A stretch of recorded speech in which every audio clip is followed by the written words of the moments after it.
we adopted a colonial state, we didn't criticize it much. Even if you look at the Constituent Assembly debates, you will not find these questions coming up there, right? So we adopted the concept of a nation state, the union of states, equality of choice, democracy, secularism. These are all taken lock, stock, and barrel from the 1935 Government of India Act, and then brought in, and then we adopted something else from other constitutions.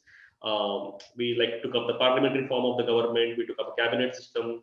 We took up fundamental rights. We never as much spoke about duties, while this entire civilization has only spoken about dharma and duties. But we took up that. We took up the judiciary from somewhere else, right? And this was all brought in here, and there is not much debate that has happened. While if you look at our knowledge tradition, you would find the Dharma Shastras, right? And there has been some commentary on that. But in the entire Constituent Assembly debates, nobody argued on the cause of the Dharma Shastras. You will not find this word even being mentioned there. This is all done in a haste.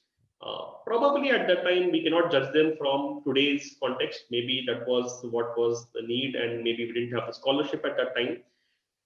It is about time. Now, if you think about it today, right now we are a stable, growing economy, we have the prosperity and the stability. So can we start thinking that if we would want a polity, right? A lot of African nations also did this during the 90s, right? If we have to redo and we have to do this, how do we do it differently for us that works today? Right? I think that is the need, and this.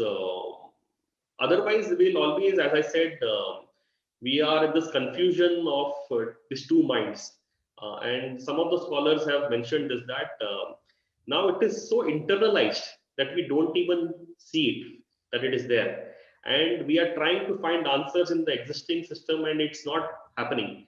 So we'll have to break through.